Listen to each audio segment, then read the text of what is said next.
He's done 4 powered flights, and he's murdered, people are dead, 4 people. Houston, we have a problem. What's going on, everyone? It's Jeranism back with another video for you today, tonight, or this morning, wherever you might be. And today's topic is going to be on Virgin Galactic. I'm sure you know who they are. That's Richard Branson's company. And so Richard Branson is, like I said, the owner of the Virgin Galactic. And he also has a CEO, and if you don't know who that is, his name is George Whitesides, George T. Whitesides. And George was the former deputy, or head deputy, behind Charles Bolden at NASA. So that's an interesting little case. But we're going to start out talking about Richard Branson. The guy is a piece of work. If you need to know, what kind of exciting things are going on over at Spaceport USA, he's doing things like scaling the wall, drinking a bottle of champagne. You can find him online picking up many women for some reason and touching women, just being a strange guy altogether. But he is rich, and is he using his riches in the right way? Well, that's up to you to decide. He's definitely, like I said, a strange individual. Here we see him with Al Gore. He is a big pusher on this whole idea of climate change, so if that tells you something about him, it definitely tells me something about him. But yeah, the guy's basically broke, not in and of himself, but the state of New Mexico, which is one of the poorest states that there is, period. They gave him the entire $183 million to build Spaceport USA. So, which is a lot of money, and he promised them thousands of jobs, and all these celebrities would be coming by to purchase tickets and stay in nearby hotels and spend money in gift shops. And of course, nothing like that has come to fruition yet. He's also started Virgin Money, and I'm going to play a video now for you and wonder if you agree or don't agree that there's definitely some occult symbolism behind this video. So let's check that out.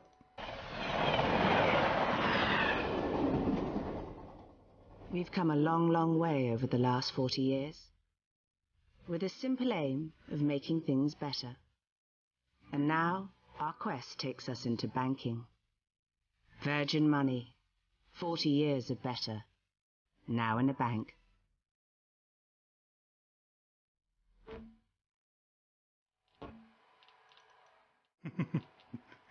Did you catch the end there? The hot air balloon was going up, but it hit a glass ceiling and kind of kept trying to get out of the glass ceiling by bouncing, but couldn't quite get out. So I thought that was interesting. Also, I wanted to just kind of point out, what this guy has done, or who he is, basically. And Richard Branson is an English business magnate, if you will, an investor, philanthropist. He founded the Virgin Group, which controls 400 companies. He was knighted at Buckingham Palace for his service to entrepreneurship, for his work in retail and music and transport. And he's one of the most prominent figures in British culture. January 2016, Forbes listed Branson's estimated net worth at $5.2 billion, no small sum at all. His grandfather, the Right Honorable Sir George Arthur Harwin Branson, was a judge of the High Court of Justice and a Privy Councillor. So he definitely comes from a family of nobility, if you will. He did start his record business, as I'm sure you know all about that, Virgin Records, which he ended up selling, but then acquired a bunch of other businesses, and has gone into healthcare. He owns Virgin Healthcare, and also has some trains. So if you saw in that last segment the trains going around, he purchased a bunch of trains in the UK. But basically, the thing I want to be talking about is the orbital space launch system, or the whole idea behind Spaceport USA and Virgin Galactic, which is basically told people that he's going to be selling tickets to space. But really what it is just a parabolic flight. This craft will take off, if it ever happens, and then we'll release a rocket-powered craft from beneath it. So this is the Virgin Galactic flight plan. So basically this is the mothership, as they call it. A lot of occult symbology throughout this whole thing that they do. And if you want to know how successful it is to start, this company was founded in 2004, so we're looking at 13 years. But he started talking about it in 98, so we're almost at 20 years now when he was discussing it. And basically he's been talking about sending these people at first it was supposed to be at 350,000 feet, but now they've scaled that way back. But like I said, you go up, it drops you out, then it shoots you up into so-called space, which would have to be above the 60-mile mark, which is the Kármán line. But I don't think that they even claim that they're going to do that anymore. There is quite a few people who have asked for their money back and luckily got it, because basically he now claims that they have 700 people who have purchased seats on this flight. And if that is true, and if anybody from Virgin Galactic is listening, I challenge you to please go ahead and release that list of people who have paid you, because I tend to doubt that 700 people have given somebody who's never proven a thing $250,000. But getting back to how successful this is, he has so far done 4 powered flights. So we're talking 20 years. He's done 4 powered flights, and he's killed, murdered, people are dead, 4 people. So in 4 powered flights, you've got 4 dead people. That is not a good rate, and I cannot see somebody giving him $2, let alone $250,000 to get a ticket on this death trap, which is basically, would you ever get on something if somebody told you, oh, yeah, we ran this particular ride at Disneyland 4 times and only 4 people have died? Doubt anybody would ever get on that ride again, yet he's supposedly still selling tickets. Pretty crazy. So, yeah, basically this is the whole trip. The whole trip takes like 30 minutes. $250,000 is a joke. For that much money, you'd be able to build yourself a balloon that could take you equal height, and you'd be by yourself and you constructed the whole thing. I mean, you'd probably spend a lot less than $250,000. And if he has sold 700 tickets, that's $175 million for something he's never proven even once can be done. So pretty crazy. Let's look at also, we're going to watch a little segment of Bill Nye. Military Resources and Dr. Michelle Thaler from NASA itself. So the guy we're looking at is here on the left. Just watch the smirk on his face. Thanks for taking the time. We're living at an extraordinary time. Absolutely. Where space exploration is being done by governments, and it's being done by you guys. So, George, let's start with you. You want to sell tickets. Yeah, we've sold about 700. So This little smirk just drives me crazy. I mean, this guy looks like he would steal from your wallet right in front of your face and just smile about it. tell us your company is Virgin Galactic, right? Yeah, Richard Branson Space Company. Yeah. It's Richard Branson's space company. You've heard of it. Oh, that one. Yeah. And you are planning to fly when? When we're ready. You know? We'll fly when we're ready. Okay? Don't worry about who you give your money to. We take your money and we fly when we are ready. You know, I mean, it's something that's never been done before, right? We're trying to open space up to you and to you. Yeah, and to you, by the way, and to all you. I mean, that's what we want to do. Who wants to go to space? Who wants to go to space?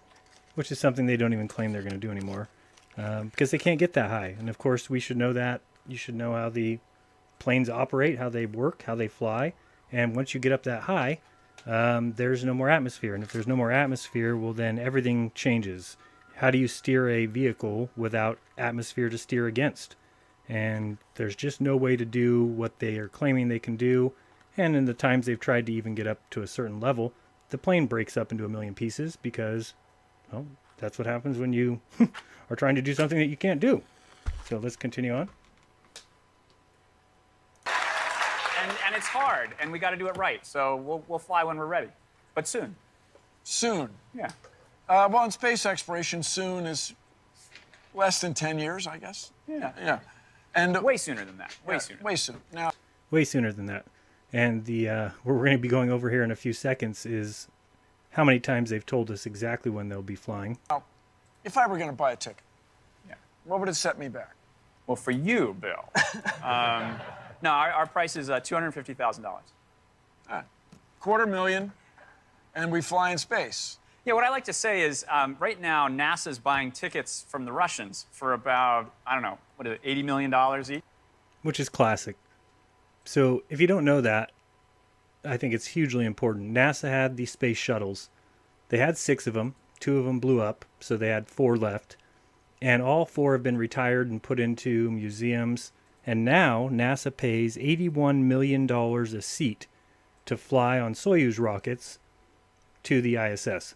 which again, I'm not saying I believe that, but I do believe that the money transfers hands and it's all just a money stealing system. But $81 million per seat, that's times 3 people. If they're sending 3 up, well, usually they only send 1 or 2 Americans. And that is ridiculous because we had a space shuttle. We had a craft that could fly from Earth into orbit, connect with the ISS, and they just got rid of them. So if anybody believes that horse stuff, I mean, I don't know what to tell you. There's no possible way that any company would ever do that. How could it have cost that much money to repair whatever the issues were with the shuttle? It wouldn't have cost more than $81 million a person to keep those things going, but instead they're now in museums. So $250,000, it's a lot of money, obviously. But we're going to bring that cost down over time. Now, you had some trouble. Yeah. We had a test flight accident, and space is hard, and it's not easy to open up the space frontier, right? It's like we live in a world where we see all this science fiction all over the planet, but how is it not easy to open up the space frontier if NASA already knows how to go? NASA knows how to go to space, so shouldn't they just be telling people, or is that like a secret?